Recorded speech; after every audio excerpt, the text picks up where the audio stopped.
The business impact. How has the ransomware attack impacted or affected MediCore? Looking at it, it has affected the operations for 16 hours. 16 hours of downtime has affected the system critically. We have the EHRO potential patient portal has been down for 16 hours. Then this has also affected service delivery. So because there is a downtime of 16 hours, the organization have not been able to provide any services to the patient. Then also financial loss. At every hour, at every minute where they are not attending to their patients, they are losing money, they are losing revenue. And the fact that they need to pay the incident response cost because they are paying, obviously, they're paying the incident team, the security team to respond to this. So that's an extra cost. Although security is very important, but this might not be the time they've planned to carry out security check. So it is an extra cost on them and recovery efforts. So if they're going to pay the ransomware, that's a whole lot of, that means they're going to lose about $1.5 million at the end of the day. So reputation damage. If I was a patient in that hospital and I find out that there was a ransomware attack, my data has been encrypted, so which means that I am at a verge of losing all my confidential information out there, I would not want to come back to have any business with the organization because I want to protect my own self. So there will be lots of trust between patients and MediCore.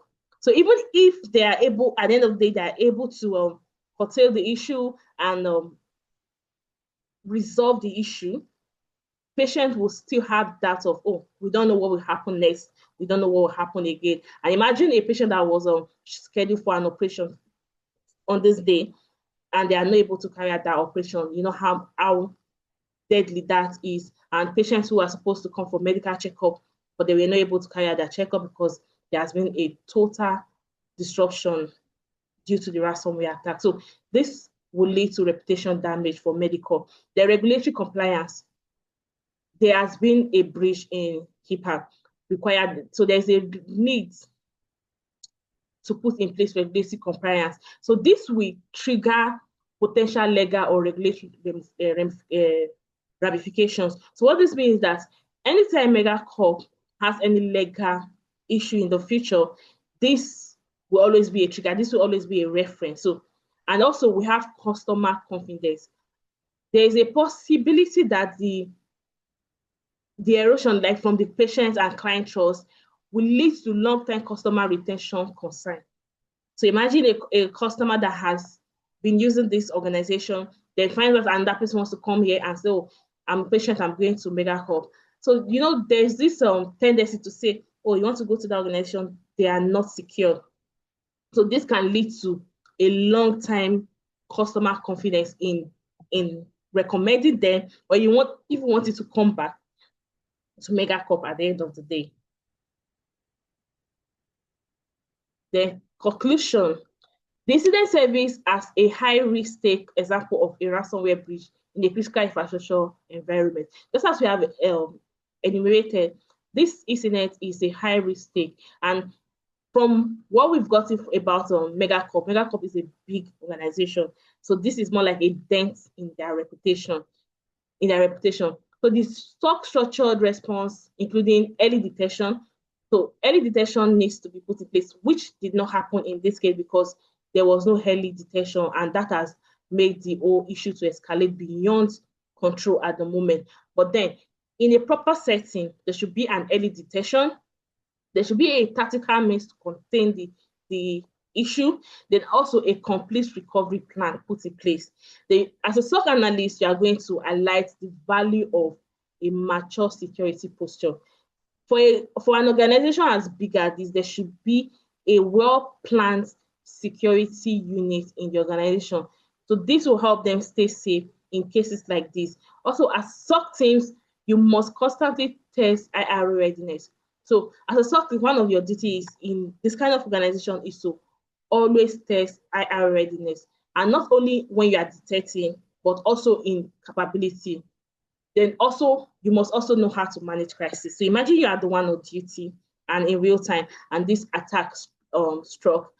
how will you manage the situation? So these are things you need to, skills you need to develop as a SOC analyst. Learn how to manage crisis, learn how to make use of emotional intelligence, learn how to think outside the box real quick, even under crisis and other crises. Then also learn how to communicate with stakeholders. How will you present your findings? How will you present your report to stakeholders? How will you make them understand the fact that not paying the ransom is the best option? You know, they want to protect their organization, their reputation. But at the same time, irrespective of the fact that they are going to lose money, because they not being technical might feel, oh, they are businessmen, businesswomen, so they are in business.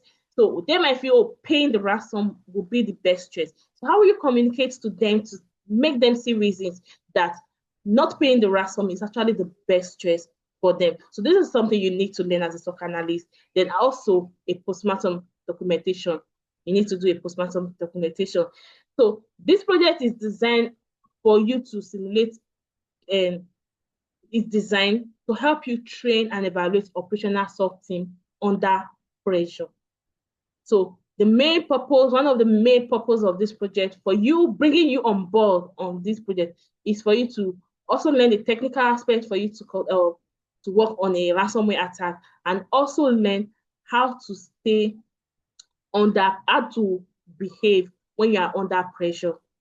You need to learn how to behave when you are under pressure as a SOC analyst, because you losing your cool will make a lot of things go on. You are the security, you are the face, you are the one representing the security team of the organization. So you need to stay calm when you're under pressure, because that's when you will know what to do at the right time, and not before things goes haywire. So we have the appendices. Here I will explain what we have here in the appendix. So in the appendix here, we have the IOC list. So this IOC, you will be given a zip file that contains everything in the appendix. So the appendix contains the IOC list. So this IOC list, that's where you will find the malicious IPs, the IPs that were attacking, that were moved, or after the attack has taken place, the IP that was used during the attack.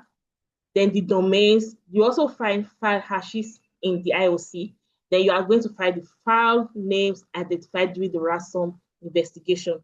So these all documents are in the IOC list in the zip file that you'll be given. Then the ransomware payload scripts. You're going to find the ransomware payload scripts. So this ransomware payload scripts will help you understand the kind of movements that was in place. So you understand what kind of payload was used in the ransomware. It will also help you analyze the ransomware behavior for safe endpoint analysis. So this is what you will use to analyze your endpoint. The PCAP file. So the PCAP file contains the captured network traffic that shows the DNS query and the C2 communication for packet analysis. So you'll find the captured traffic for DNS, train the DNS query and C2 communication in the PCAP file that will be in the zip file that will be given to you. Then you have this user activity report. So this contains the timeline for user behavior, the system action during the attack window. Then you're going to show you screenshot, that is a visual of the phishing email and the fake ransom notes deployed on the target system. So this contains the phishing email and the ransom note that was deployed on the target system. So this was more like, this contains that's where you will find the document or the attachment that contains that has the fake message that was sent to the organization. So when you start your analysis, you find how the ransomware, the attack in through phishing email. So there's always a fake attachment. So this is where you find the attachment that was sent. Then the log samples. They're also going to find the log samples that is extracted, that's been extracted from endpoint system log. The DNA was tied to the compromise. So you are going to find it in the log sample. Then you are going to find the email header. The email header is in that zip file. So the email header contains the metadata. that was gotten from originally from the phishing email used to gain initial access. So what you will find in that email is that the metadata contains the email that was sent out to that contains the phishing email. So that email was used with the attachment to carry out this attack. So all this will be in the zip file that will be given to you. Thank you so much for coming this far with me. In my next video, I'll be explaining the concept of ransomware, what it is, and how we can avoid ransomware. See you in the next video. Bye.